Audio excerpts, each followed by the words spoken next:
Halo sahabat rumah belajar dimanapun Anda berada.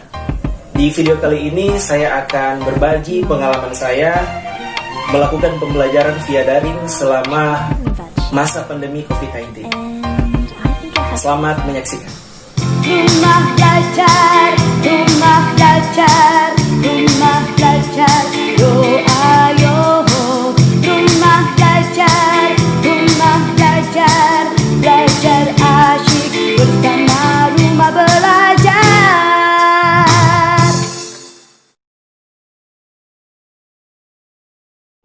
SMP Negeri 2 Toluaan, lebih tepatnya di Desa Tembelang, Kabupaten Minahasa Tenggara, Provinsi Sulawesi Utara. Sekitar 2 bulan setengah, saya bersama teman-teman guru dan juga seluruh siswa yang ada di sekolah ini telah melakukan anjuran pemerintah untuk melakukan pembelajaran dari rumah, baik siswa maupun guru tidak boleh belajar secara kelompok, harus belajar masing-masing di rumah. Karena itu kami sebagai guru menemukan kesulitan karena untuk belajar daring para siswa harus membeli alat untuk menangkap signal, karena di desa ini tidak ada signal atau jaringan. Karena itu siswa harus membeli alat seperti wifi untuk menjangkau jaringan dan memasang antena di tempat yang tinggi. Dan karena itu beberapa kali kami juga sebagai guru harus melakukan home visit, karena tidak semua siswa bisa dijangkau dengan internet, karena hanya beberapa siswa saja yang memiliki alat untuk menangkap signal tersebut. Karena itu ini menjadi tantangan tersendiri bagi kami sebagai guru. Segala upaya kami lakukan dan berusaha untuk beradaptasi dengan masa ini, masa pandemi COVID-19. Dalam program pembelajaran daring dari rumah selama masa pandemi COVID-19, saya menggunakan beberapa aplikasi. Yang pertama, aplikasi WhatsApp.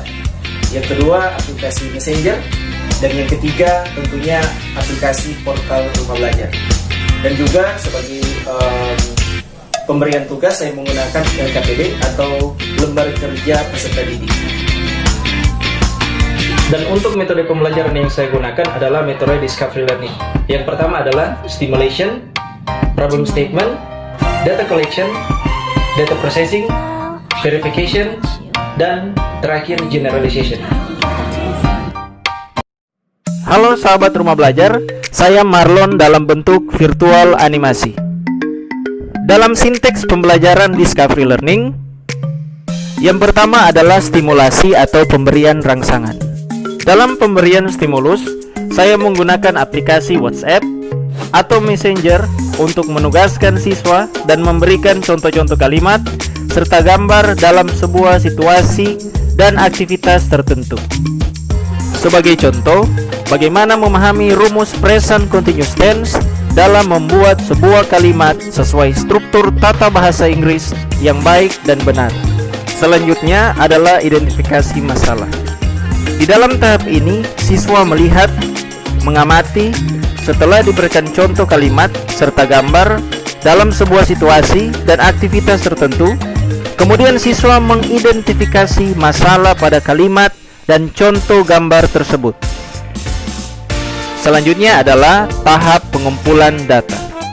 Pada tahap ini, siswa mencari informasi untuk menggali lebih luas, bisa dalam buku atau Google, dan juga yang terpenting adalah memanfaatkan fitur sumber belajar pada portal rumah belajar yang berhubungan dengan materi tersebut.